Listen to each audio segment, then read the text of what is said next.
पहाड़ का शब्द जब सुन के सामने चीज़ें आती है तो बहुत बड़ा एक मिट्टी चट्टान का चीज़ें सामने आ जाती है कि एक बहुत बड़ा पहाड़ होगा। हिमालय के बारे में यही चीज़ें हैं क्योंकि हिमालय ही एक बहुत बड़ी श्रृंखला है।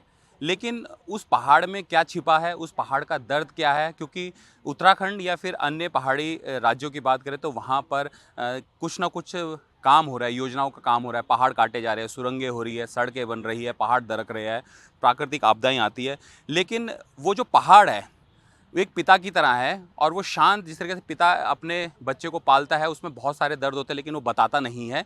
लेकिन फिर भी उसमें अंदर कुछ ना कुछ चल रहा होता है। तो वैसे ही पहाड़ों में चल रहा है, पहाड़ का दर्द किसी ने नहीं जाना। बड़ी-बड़ी आपदाएँ आ गई लेकिन फिर भी पहाड़ के बारे में लोग खबर करते हैं और आ जाते हैं। लेकिन पहाड़ का आखिर में दर्द क्या है? लोकगीतों में क्या है? यहाँ के जनमानस क्या सोचता है? जो लेखक है उन्होंने अपने लेखनी में क्या लिखा है? कविताओं में किस तरीके से है? तो पहाड़ का दर्द क्या है उसको आज जानेंगे और लोग क्या सोचते हैं, जनमानस क्या सोचते हैं उसके बारे में जानेंगे। और मैं किशोर रावत एनडीटीवी में आपका स्वागत करता हूँ और हमारे साथ दो मेहमान हैं। पद्मश्री लोक गायक, लोकगीतकार हमारे साथ प्रीतम भरद्वाज जी हैं। इनके बारे में हर कोई जानता है, इनका चेहरा ही काफ़ी है लोगों तक दिखने के लिए। हमारे साथ जन कवि, आंदोलनकारी और लेखक, उपन्यासकार 40 से ज़्यादा किताबें लिख चुके हैं। हमारे साथ अतुल शर्मा सर मौजूद हैं। दोनों से जानूँगा क्योंकि दोनों का संगम इसलिए है, एक लिखता है तो दूसरा उसे संगीत में पिरोता है और लोगों तक दोनों की जन भावनाएँ लोगों की व्यक्त करते हैं। मैं पहले अतुल सर से बात करूँगा क्योंकि जो लिखते हैं फिर उसके बाद यहाँ तक पहुँचते हैं। अतुल सर, एक चीज़ जानना चाह रहा हूँ, पहाड़ का दर्द क्या है? बहुत सारे काम हो रहे हैं, लेकिन पहाड़ का दर्द आपको लगता है कि किसी ने जाना है? और आपकी कविताओं में क्योंकि आप तो बहुत लंबे समय से और आपकी जो लेखनी है वो आपदा से ज़्यादा संबंधित है और एक्टिविटीज़ के रूप में भी आप जाने जाते हैं। कोई गलत होता है तो तुरंत आप उसके खिलाफ खड़े हो जाते हैं। जी हाँ, मैं 4 पंक्तियों में ही उसको व्यक्त कर देता हूँ। जब दर्द होता है तो कई बार चुप्पी भी होती है और कई बार चीख भी होती है। बर्फ से भीगी हवा बहने लगी, पाँव से पगडंडियाँ कहने लगीं। बर्फ से भीगी हवा बहने लगी, पाँव से पगडंडियाँ कहने लगीं। बीते समय की आँच तापे आप हम, शब्द के घर चुप्पियाँ रहने लगी। बर्फ से भीगी हवा बहने लगी। और एक दूसरा पहलू है जी। जो आपने दर्द की बात कही।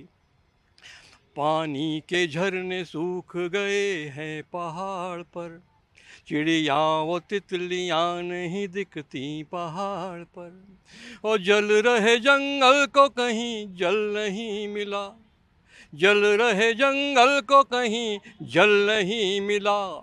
प्रश्नों के खेत सूख गए, हल नहीं मिला।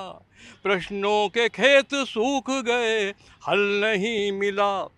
और घूमने को आ गए बादल पहाड़ पर, लो पहाड़ ही पहाड़ है पहाड़ पर, लो पहाड़ ही पहाड़ है पहाड़ पर।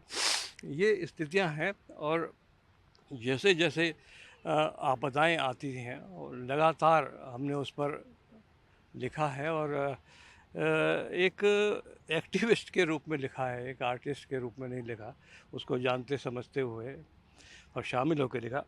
एक यहाँ पर जब उत्तरकाशी भूकंप आया तो वो अभी भी हम सोचते हैं तो रोंगटे खड़े हो जाते हैं।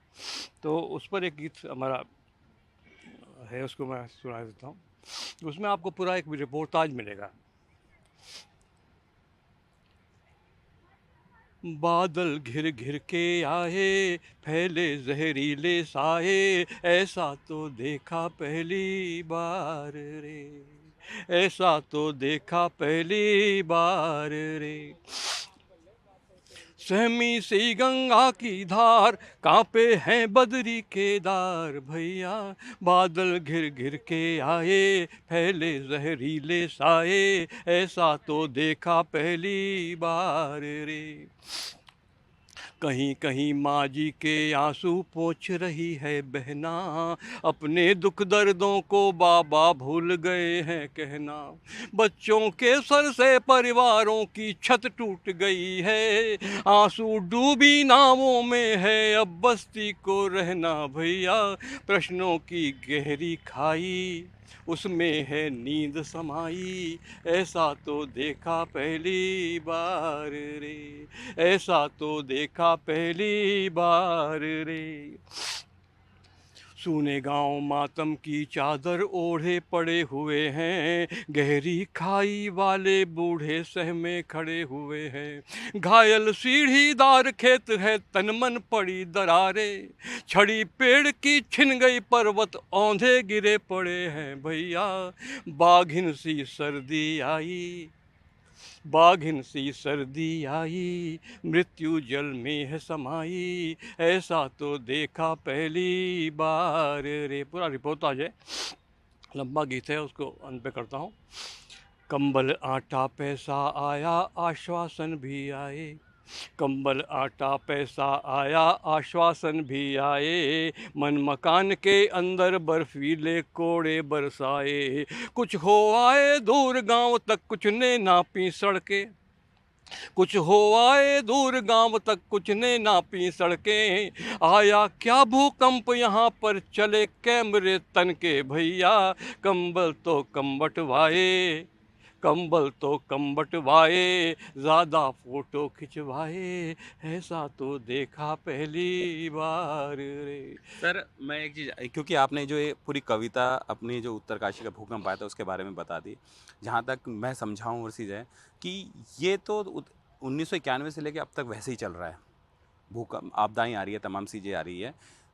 ये जो चीज़ें सामने गुजरी है, क्योंकि आपके ये शब्द, इनके जो शब्द है, ये वो शब्द है जो आम व्यक्ति सोचता है, जो आम व्यक्ति पहाड़ में रहता है, काम करता है, देखता है, उसके सामने घटती है। और उत्तराखंड की महिलाएं, चूँकि उत्तराखंड में ज़्यादातर महिलाएं सशक्त है और उनके जो हस्बैंड है, उनके जो परिवार वाले बाहर काम करने चले जाते हैं। तो सर लगता है कि पहाड़ का दर्द अभी भी नहीं समझ पाए, आपकी कविता आपके गीतों में आता है, अभी भी नहीं समझ पाए, और यही यही वजह है कि अंधाधुंध काम हो रहा है। हाँ, पहाड़ को बहुत नाजुक बच्चे की तरह सहेजना चाहिए। उसमें ब्लास्ट करने का मतलब क्या है? उस पहाड़ को अपने हाल पर भी कुछ दिन छोड़ दो ना। और विकास की प्रक्रिया अगर वैज्ञानिक होती है तो बहुत अच्छा रहेगा, लेकिन उसमें भी एक, मैं अगर आपको एक गीत के माध्यम से बताना चाहूँ, अगर हम लगातार चलने की बात करते हैं, प्रवाह की बात करते हैं, तो वो है नदी। नदी पर एक गीत है छोटा सा, अब मैं प्रस्तुत करना चाह रहा हूँ। पर्वत की चिट्ठी ले जाना तू सागर की ओर, नदी तू बहती रहना, नदी तू बहती रहना, नदी तू बहती रहना, नदी तू बहती रहना। पर्वत की चिट्ठी ले जाना तू सागर की ओर, नदी तू बहती रहना, नदी तू बहती रहना। तू ही मंदिर, तू ही मस्जिद, तू ही पंच प्रयाग, तू ही सीढ़ीदार खेत है, तू ही रोटी आग। अरे तुझे बेचने आए हैं ऐसे वैसे लोग, नदी तू बहती रहना, नदी तू बहती रहना, नदी तू बहती रहना, नदी तू बहती। जो परंपरा प्रीतम बर्तमान जी ने जारी रखी हुई है उसी पर बात कर रहा हूँ। एक दिन मेरे गांव में आना बहुत उदासी है, एक दिन मेरे गांव में आना बहुत उदासी है, और सबकी प्यास बुझाने वाली तू खुद प्यासी है, सबकी प्यास बुझाने वाली तू खुद प्यासी है। तेरी प्यास बुझा सकते हैं, हम में है वो जोर, नदी तू बहती रहना, नदी तू बहती रहना। बिल्कुल सर, आपने नदी के बारे में, पहाड़ के बारे में, वहाँ के लोगों के बारे में बताया। एक नदी जो सबको पानी देती है, बह बह के जाती है, और आपने बताया कि चिट्ठी ले जाना, ये बड़ा गहरी बात है कि समंदर तक ले जाना, कि मैं प्यासी हूँ लेकिन मैं लोगों को पानी दे रही हूँ। प्रीतम जी, आप चूँकि लोक गायक है, लोकगीत लिखते हैं और जागर भी गाते हैं, जागर सम्राट के बारे में आपसे ज़्यादा है। आप किस तरीके से देते हो? गाँव से आप आते हैं, पूरा आपने गाँव में बचपन गुजारा है। आपने अभी एक जानकारी दी थी कि आप पीपीसीएल में काम करते थे, लेकिन आप खदान में काम करते, पहाड़ को काम हुआ है। विकास और विनाश दोनों एक साथ चल रहे हैं। लोकगीतों में किस तरीके से इसका वर्णन है, और पहाड़ का दर्द, क्योंकि मैं हमारा जो विषय है पहाड़ का दर्द किसी ने नहीं जाना, सर ने अभी बहुत अच्छा बताया अपनी कविताओं में। आप किस तरीके से देखते हैं? बिल्कुल जैसे हमारे आदरणीय अतुल जी ने कहा कि पहाड़ अपने आप में पहाड़ है, इसको पहाड़ रहने दें। और इस धरा की सबसे ताज़ी घटना से हिमालय निर्मित हुआ है। कुछ करोड़ों साल पहले या लाखों साल पहले की ही बात है। हिमालय शिशु काल में है। यहाँ पर मैं खुद एक खनन में मैंने काम करा है, मैंने गायन के साथ साथ। यहाँ पर जो माइंस होती है उसको बहुत सेंसिटिव अंदाज में बनाया जाना चाहिए, बहुत वैज्ञानिक तकनीकी चाहिए। जल्दबाजी में यहाँ पर काम अगर होंगे तो इस तरह के परिणाम हमारे पास आएंगे। तब चाहे वो रैणी की आपदा हो, चाहे वो ये सिलक्यारा गांव की आपदा हो, तो पहाड़ों में बहुत वैज्ञानिक तरीके से ये काम होने चाहिए।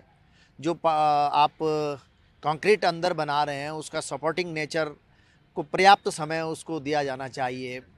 और जो नदी की बात जो भाई साहब ने करी, अतुल जी ने, नदी हमारी जीवन रेखा है। ये नदी भारतवर्ष के करोड़ों लोगों की प्यास बुझा रही है, करोड़ों हेक्टेयर भूमि को सिंचित बना रही है। तो एक सुनियोजित विकास के तहत वैज्ञानिक पद्धति के अनुसार, मैं विकास विरोधी नहीं हूँ, जरूरी है, परंतु पहाड़ को पहाड़ रहने दिया जाए। क्योंकि पहाड़ में जो अनफॉर्चुनेटली दुर्भाग्यवश पहाड़ बहुत धीरे धीरे खाली भी हो रहे हैं, पलायन बहुत तेज़ी से हो रहा है। और हिमालय के अवैतनिक प्रहरी जो गांववासी होते हैं, जी। जो कोई वेतन नहीं लेते, वो प्रहरी हैं हिमालय के। इस तरह से उनका पलायन होना भी हिमालय के लिए चुनौती है। कोई ऐसा गीत, कोई ऐसी आपके पास, आप क्योंकि अक्सर गुनगुनाते रहेंगे, लोकल जो स्थानीय लोग हैं अपनी गुनगुनाते रहते हैं, अपनी जो लोक शैली होगी, उनकी लोक गायकी होगी, उसमें पहाड़ के दर्द के बारे में आपने किस तरीके से अपनी कोई संगीत उसमें? पहाड़ हिमवंत है, हिमालय हिम का आलय, हिम धन आलय मतलब हिम का घर है, हिमालय का घर है। हिमालय का घर मतलब शिव का घर है। और शिव के घर को छेड़छाड़ अगर पूजा पद्धति से की जाएगी तो वो स्वीकार्य होगी। क्योंकि उसमें अनावश्यक रूप से प्रकृति, हम लोग प्रकृति से हैं, प्रकृति हमसे नहीं है। प्रकृति अगर पलट करके जवाब देना शुरू कर देगी तो परिणाम गंभीर होंगे, आप सब जानते हैं। तो ये हिमालय है।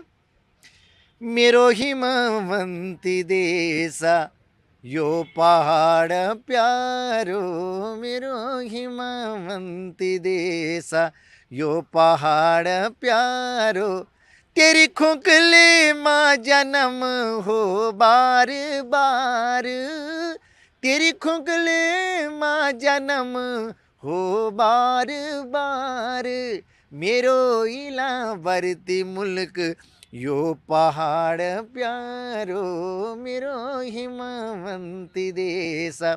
शिव जी जक हाल लांदो पार्वती का दिन गोडे, नो छोप्या नो बती का बाजा बजदी रंदी रोज बढ़े, नरसिंह नागर जा भैरू जो पर नचदन, सीधा गिड़ा मन क्यों दगिड़ी छुई बतलादन, धारू धारू गाडू गाडू मंदिर शिवालय, मेरो हिमवंती देसा यो पहाड़ प्यारो, मेरो हिमवंती देश। यो पहाड़ प्यारो च, ये पहाड़ प्यारा पहाड़ है, इसको प्यारा रहने दें। इसकी संवेदना से, इसकी सेंसिटिविटी से हम न खेलें। और अगर हमने सुनियोजित विकास करना है तो बहुत उच्च तकनीकी वैज्ञानिक दृष्टिकोण से करें कि पहाड़ की शालीनता, पहाड़ की सुंदरता, पहाड़ की सेंसिटिविटी, पहाड़ की जो उसको सेंसिटाइज ना करें, विकास करें। लेकिन बहुत अगर इस तरह की टनल बननी है तो अत्याधुनिक धैर्य और सब्र के साथ सुरंगें बने, बहुत शानदार ढंग से बने। क्योंकि ये जैसे मैंने कहा बहुत शैशव काल का हिमालय है। 1-1.5 करोड़ साल पहले बताया जाता है कि भूगर्भीय घटनाओं के कारण एक टुकड़ा आया और एशिया में मिल गया और एक हिमालय का निर्माण हो गया। तो ये दुनिया का सबसे कच्ची उम्र का पहाड़ माना जाता है। तो हिमालय के साथ छेड़छाड़ न हो और सुनियोजित विकास किया जाए। प्रीतम जी, चूँकि यहाँ पर जब आंदोलन हो रहा था उसमें भी जन कवियों की बहुत महत्वपूर्ण भूमिका थी। देश में भी जब स्वतंत्रता संग्राम, उसमें भी लेखन जो कवि के माध्यम से, कविताओं के माध्यम से एक लोगों को में जोश जगाता था कि आपको ये उठ खड़े होना है, लड़ना है। इस वक्त ज़रूरत है क्या पहाड़ों में इस चीज़ के लिए? और सबसे बड़ी बात यह है कि टिहरी डूब रहा था, वो शायद वो मंज़र वहाँ के लोग आज भी बताते होंगे कि उनकी आंख से आंसू आ जाते हैं उस समय, क्योंकि टिहरी डूबा, आपने तो पूरा देखा है किस तरीके का मंजर था।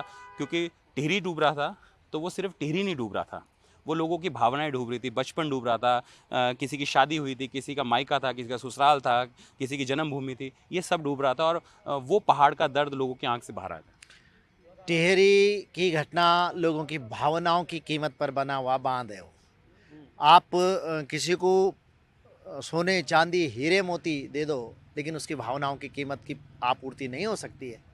टिहरी बांध और उस बांध की बिजली का उत्पादन आज हमें कुछ चंद प्रतिशत ही मिलता है जो सुनने में आता है, और उसमें कितने तो गांव गए, कितना वो उस गांव से पलायन हुआ। आज भी लोगों ने वहाँ से पलायन के बाद अपने अपने जहाँ जहाँ रहते हैं वहाँ के नाम टिहरी के नाम पे रखा हुआ है, कहीं अठूरा वाला रखा हुआ है, कहीं टिहरी कॉलोनी रखा हुआ है। तो ये जो गतिविधियां हैं, इनसे तो विकास की मतलब गतिविधियां आत्मा उनकी वहीं है, शरीर आत्मा यहाँ है। स्वाभाविक है। जहाँ पीढ़ियाँ रही हों, जहाँ आपके दादा परदादा रहे हों, जहाँ आपका बचपन गुजरा हो, वो भूमि इस उस पीढ़ी की। अब एक तो गीत भी था, गाया था, हालांकि वो लोग अक्सर गुनगुनाते हैं। जी जी, बहुत सारे गीत हैं, ये गीत नहीं है, टिहरी के बहुत सारे गीत हैं। टिहरी में अब टिहरी का राज साई को बोलांदा बद्री कहा जाता था। मैंने उस गाने को बहुत गाया। और टिहरी में भागीरथी और भिलंगाना का त्रिवेणी संगम था, उसको हम संध्याओं में गाते थे। ये रुमा जुमा बाली संध्या झूली गया, ये भागीरथी भिलंगना माँ संध्या झूली गया, ये देना हो ये जेली मेरी प्रभु झाली माली देवी, ये जगत बंदनी भगवती धौली दीव प्रयाग, भागीरथी भिलंगना का संगम माँ संध्या झूल गे। हाँ हाँ हाँ, जहाँ दो नदियाँ दो देवियाँ संगम होता था, जहाँ पर बद्री विशाल की यात्रा आरंभ करने से पहले कोई भी यात्री वहाँ से जाते थे, उसका डूब जाना भावनात्मक रूप से और आस्था के रूप में तो नुकसान हुआ ही है।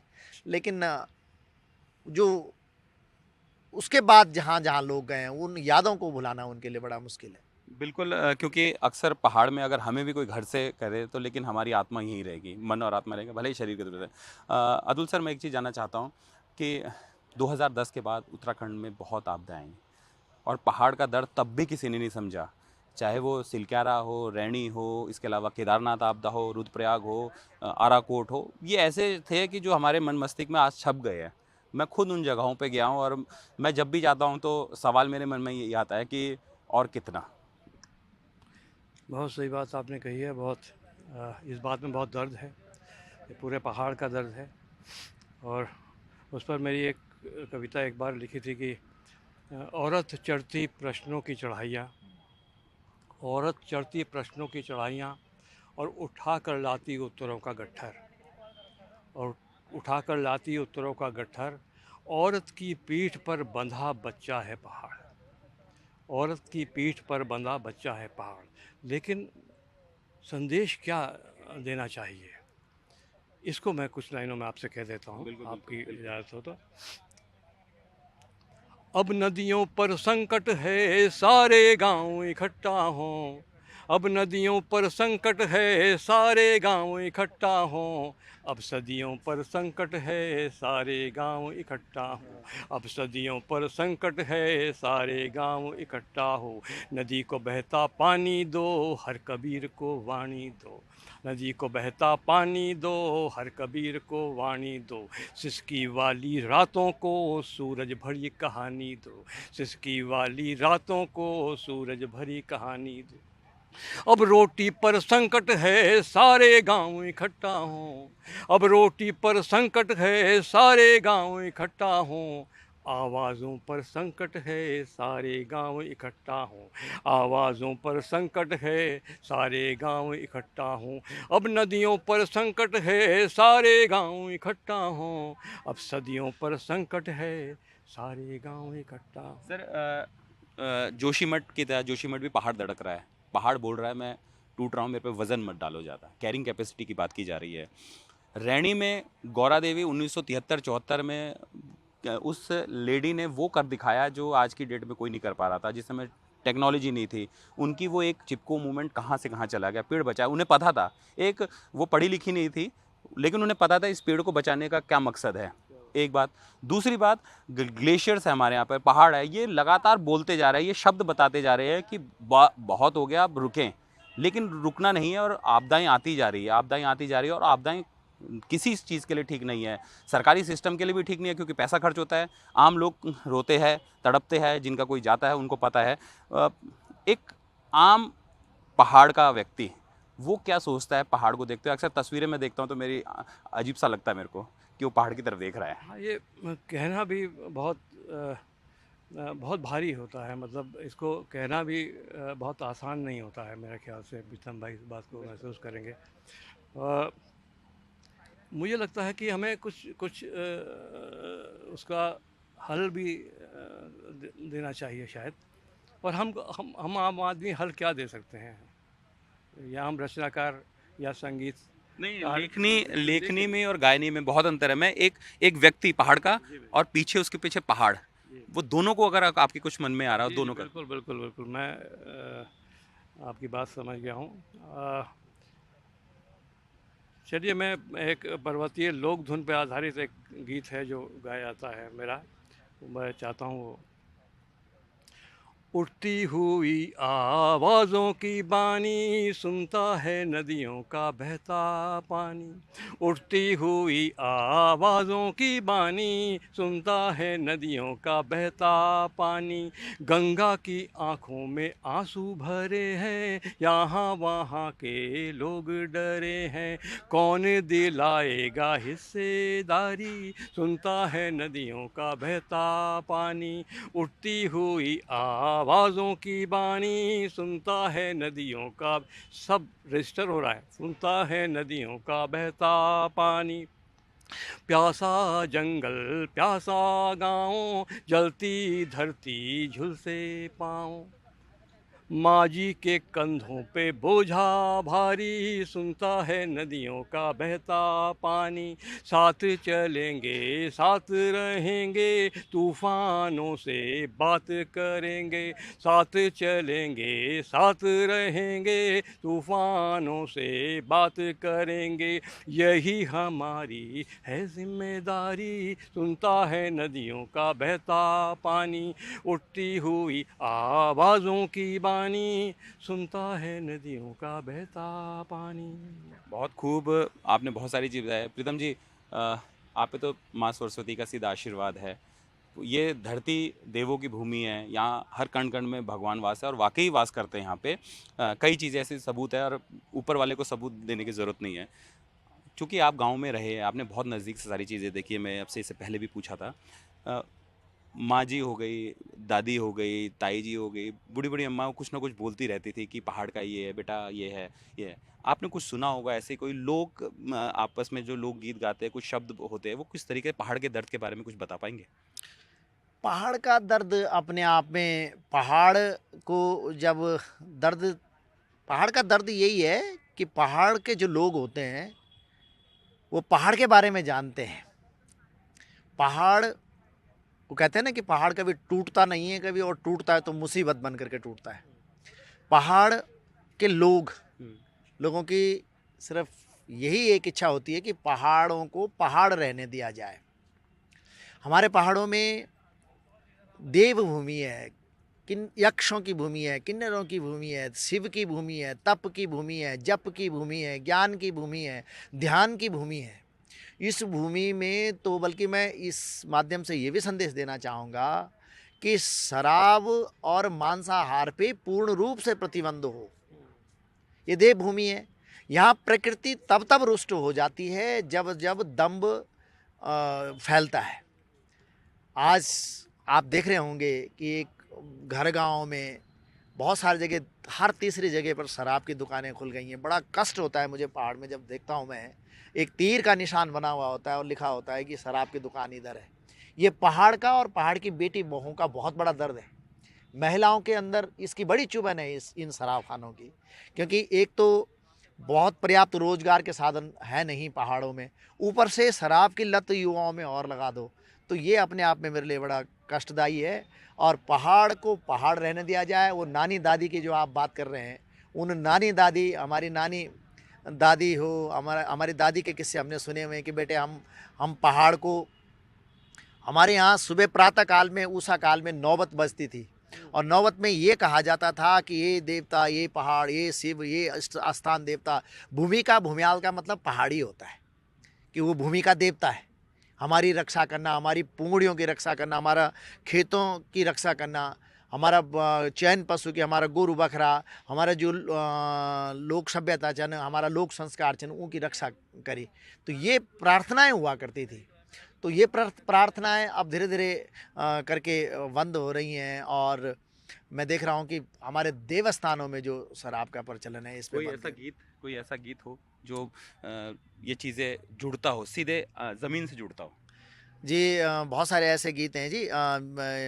जैसे आप सिर्फ अब यही कह सकते हैं कि ऐसी स्थिति में जब पहाड़ के जैसे नहीं रहे और पहाड़ों में अतिक्रमण की वेलाएं आ गई हैं और पहाड़ों में पलायन की भी, अतिक्रमण, बाहर के लोग जो हैं वो जा रहे हैं वहाँ पे। ठीक है, कोई, मैं उसको बुरा भी नहीं मानता, हमारे लोग भी बाहर बहुत हैं। लेकिन मैं ये कहना चाहूँगा कि जो पहाड़ का नैतिक स्वरूप है, मूल स्वरूप है, उसमें जो परिवर्तन आ रहे हैं वो थोड़ा कष्टदायी है। ऐसी स्थिति में याद आता है, आज कुजणी किलाई गाँव की यादानी चा, मुल्क भय बंद सबकी खुद सतानी चा, हो आज कुजणी किलाई गाँव की यादानी चा, घर कुड़ी माँ लग्या दिवाड़ा, दिवाल माँ दौड़ दन छिबाड़ा, बांजी भितरियों मकड़ जाला, मस्त ओया छन मूसा बिराला, ओहो रड़की ज्ञानी सची सर की ज्ञानी पठाली, बरखा चुआनी चा, आज कुजणी किलाई गाँव की यादानी चा। परिकल्पना उत्तराखंड राज्य की पहाड़ों के लिए हुई थी और पहाड़ की बेटी वारी माँ बहनी जत का छन उनका सुख का वास्तव है, उस सुख के ऊपर ध्यान केंद्रित रहे तो बद्रीनाथ, केदारनाथ, गंगा, यमुना, बौख देवता, सेम नागरजा, तमाम देवी देवता भी प्रसन्न रहेंगे और प्रदेश का भी कल्याण होगा। सर, अब मैं अंतिम उसमें आ रहा हूँ। एक सवाल है, पहाड़ पे जब चढ़ता आदमी झुक के चढ़ता है, पहाड़ ये बताता है कि आना है तो झुक के आओ और जाना है तो पीछे जाओ, यानी पहाड़ की ज़िंदगी पहाड़ जैसी और लेकिन इरादे मजबूत, पर पहाड़ में झुक के चलना पड़ेगा, यानी झुक के आपको सम्मान करना पड़ेगा। क्या बात, बहुत बहुत बड़ी बात कही है। बल्कि मैं तो कहता हूँ आपने एक कविता कर दी है। इससे बड़ी मैं नहीं, जो शब्द सामने देखता हूँ वो चीज़ें आ जाती है। इससे बड़ी कविता नहीं हो सकती। जैसे प्रीतम भाई ने बहुत ही मतलब बहा ले गए थे हमारे साथ में। मैं फिर से एक पहाड़ के साथ एक और चीज़ झुकी रहती है, उसके बारे में 2-4 लाइनें सुना दूँ। एक मन बन गया है आपके साथ रह के। बहुत लिखा है गीत, बहुत लिखे हैं 50 सालों से, यही कर रहे हैं हम लोग, हमारा जीवन ही है। एक और चीज़ झुकती है। आ देख ज़रा तू आने वाले पानी को, आ देख ज़रा तू आने वाले पानी को, जंगल ओ जंगल, पेड़ झुकता है। आ देख जरा तू आने वाले पानी को, जंगल लो जंगल, ताज़ी रोटी जैसी हवा नहा कर दे, ताज़ी रोटी जैसी हवा नहा कर दे, यारों की महफिल को रोज़ ठहाके दे, और याद ज़रा कर माँ की डांट पुरानी को, जंगल लो जंगल। मैं जंगल से कह रहा हूँ। सूरज की किरणें बाहें फैलाती हैं, पेड़ों से परछाई हाथ मिलाती है, सूरज की बाहें फैलाती हैं, सूरज की किरणें बाहें फैलाती हैं, पेड़ों की परछाई हाथ मिलाती है, तो संदेशा दे युद्धों की मनमानी को। पेड़ संदेश दे रहा है, जंगल संदेश दे रहा है। संदेशा दे युद्धों की मनमानी को, जंगल लो जंगल, आ देख जरा तू आने वाले पानी को, जंगल लो जंगल, सागर को भी हवा हवा हो जाना है, बादल में पानी पानी बो जाना है, नया गीत दे लोकगीत की बानी को, जंगल लो जंगल, आ देख जरा तू आने वाले पानी को, जंगल लो जंगल। सर बहुत खूब आपने पूरा चीज़ बताई है। अंतिम अब मैं आपसे आखिरी दे रहा हूँ, हमारा पहाड़ उत्तराखंड की बात करें, पहाड़ों में कहता है भगवान शिव है, आपने जिस तरीके से बताया देवी देवताओं का, एक ये भी कारण है कि आज जो पहाड़ अभी जो बचे हैं, चल रहा है काम, वो तो होना ही है, लेकिन अनुरूप हो विकास प्रकृति के।